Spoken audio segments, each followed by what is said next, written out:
tribunal dit établi, en fait comme en droit, les infractions de violation des consignes en temps de paix et du meurtre mis à charge du prévenu Yoko Ambwa John, le déclare coupable.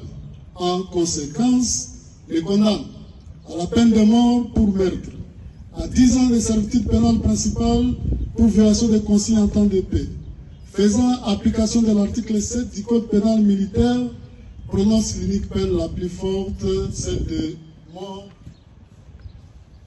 confirme sa détention, ordonne la main levée de la saisie de l'arme de guerre de type AK-47 numéro CDF 97-184 sans chargeur et la restitue à la police nationale pour utilisation.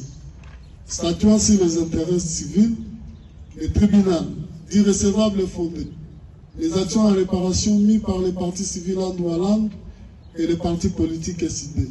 En conséquence, condamne le prévenu Yoko Ambwa John in solidum avec la République démocratique du Congo au paiement de l'équivalent en francs congolais d'une somme de l'ordre de 1 franc congolais à titre de dommages et intérêts pour tout préjudice subi au profit de la partie civile, parti politique, engagement pour la citoyenneté et le développement en abrégé SID. 50 000 $ américains à titre de dommages et intérêts pour tout préjudice confondu au profit de la partie civile Andoualand.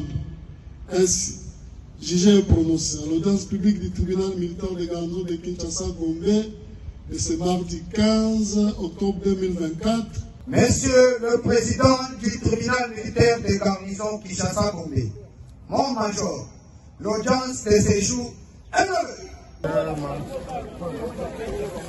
Nous n'allons pas être heureux totalement parce que c'est une vie humaine qui est partie.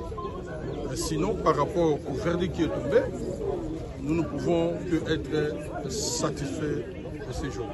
C'est vrai que les prévenus disposent du droit de recours. Nous serons toujours là, mais nous sommes confiants qu'il sera toujours condamné à quelque niveau que ce soit.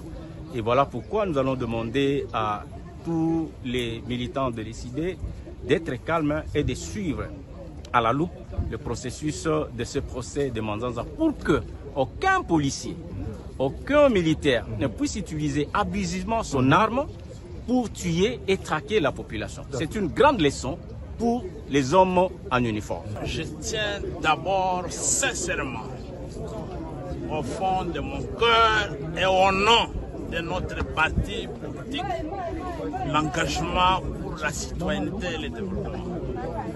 Au nom du président élu Martin Fayulu, je tiens à remercier sincèrement le secrétaire national de l'ECD en charge de la justice et des droits humains, Maître Clément Mouza, qui est à ma droite. Je le remercie et à travers lui, toute la cellule juridique de notre parti.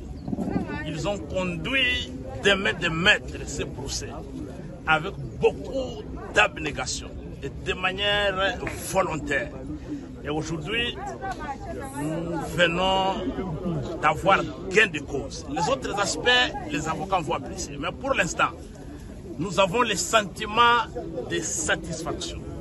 Le droit a été dit. Le droit a gagné.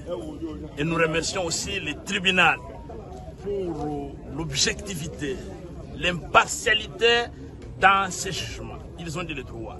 C'est aussi un message aux policiers. La police nationale a pour mission de sécuriser les personnes et leurs biens. La mission de la police, c'est d'assurer et de protéger l'intérêt général, sans discrimination des partis politiques, des religions, des tribus. C'est aussi une leçon pour les policiers, que quand vous êtes en mission pour protéger les citoyens, vous devez le faire de manière loyale à la République. Et quand vous commettez les bêtises, vous ne serez pas protégé. Devant la loi, vous n'avez plus un chef qui vous donne les ordres.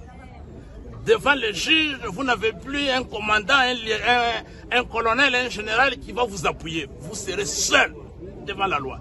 Et vous allez subir seul la sentence conformément à la loi. Ce qui nous reste maintenant en tant que parti politique, avec notre cellule juridique, nous allons veiller, nous allons surveiller pour que cette peine soit exécutée. Nous n'allons pas tolérer les manœuvres tendant à gagner le temps et à soustraire ces délinquants à la sentence de la loi. On doit exécuter la peine telle que ça a été prononcé.